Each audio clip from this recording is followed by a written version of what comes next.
Hi friends, ഞങ്ങളുടെ ഇവിടുത്തെ ചാല് തുറന്നിട്ടോ. ഞങ്ങൾ ചേട്ടൻ്റെ വഞ്ചി ശരിയാകാത്തത് കൊണ്ട് തന്നെ അലിയൻ്റെ വഞ്ചിക്കാനേ പോയത്. അവർ രണ്ടുപേരും കൂടിയായിട്ട് പോയത് ആ വഞ്ചിക്ക് കേട്ടോ. ഞങ്ങളുടെ ഈ ചാലിനായിട്ട് ചേട്ടയ്ക്ക് ഇറങ്ങിയത്. അതിൻ്റെ വീഡിയോ ഒന്നും എടുക്കാൻ പറ്റിയില്ല കേട്ടോ.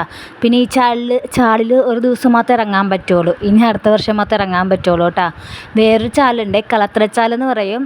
അവിടെ നമുക്കിനി 6 മാസത്തേക്ക് ഇറങ്ങാം കേട്ടോ. അത് കഴിഞ്ഞിട്ടുള്ള 6 മാസം നമുക്ക് ഇറങ്ങാൻ പാടില്ലാത്തത്.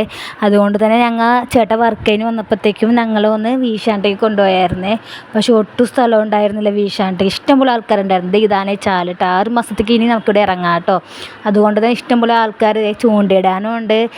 കുറേ ആൾക്കാരൊക്കെ വഞ്ചിയിൽ ചാലിലേക്ക് ഇറങ്ങിയിട്ടുണ്ട് കേട്ടോ. ഈ ആൾക്കാരൊക്കെ ഞങ്ങളുടെ ആൾക്കാരല്ല കേട്ടോ, എവിടെ നിന്നൊക്കെ വന്ന ആൾക്കാരാണ്. ഞങ്ങൾ തിരിച്ച് പോന്നു കേട്ടോ. വീശാൻ നിന്നില്ല, ഒട്ടും സ്ഥലം ഉണ്ടായില്ല വീശാനിട്ടേക്ക് കേട്ടോ. പിന്നെ ചേട്ടൻ കുറച്ച് കരിമീൻ കൊണ്ടുവന്നിട്ടുണ്ടായിരുന്നേ. എന്ത് പിടക്കലായിരുന്നു അറിയാം. വീഡിയോ എടുക്കുന്ന തൊട്ട് മുമ്പ് വരെയൊക്കെ വീഡിയോ എടുക്കാണ്ട് ഈ ഫോൺ കൊണ്ടുവന്നപ്പോൾ ഒറ്റണ പോലും പിടക്കാനില്ല. അവസാനം ഒരു മീൻ പിടച്ചിട്ടാ. പിന്നെ ഇതൊക്കെ അങ്ങ് വെട്ടി തേച്ച് ക്ലീൻ ചെയ്ത് അതിൽ വലിയ മീൻ അങ്ങ് പൊള്ളിക്കാൻ എടുത്തിട്ടുണ്ടെണ്ണം. പിന്നെ കുറച്ച് മീൻ തിളപ്പിക്കുകയും ചെയ്ത്, പിന്നെ കുറച്ച് മീൻ അങ്ങ് വറുക്കുകയും ചെയ്തു കേട്ടോ. പൊള്ളിച്ച മീൻ ഞാൻ ചേട്ടൻ മാത്രം കഴിച്ചോളൂ കേട്ടോ. ആദ്യമായിട്ട് ഉണ്ടാക്കാൻ കൂടാന്ന് അറിയില്ല. ചേട്ടയ്ക്ക് ഒത്തിരി ഇഷ്ടമായിട്ടെന്ന് പറഞ്ഞായിരുന്നു കേട്ടോ. ചേട്ടൻ ഇതേ ചേട്ടൻ പിന്നെ ഫുഡ് കഴിച്ചിട്ട് ഇതന്നെ മതിയെന്ന് പറഞ്ഞായിരുന്നേ.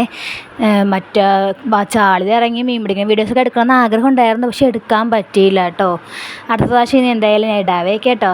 അപ്പോൾ ഇന്നത്തെ വീഡിയോ ഇത്രയേ ഉള്ളൂ. Tata, bye bye.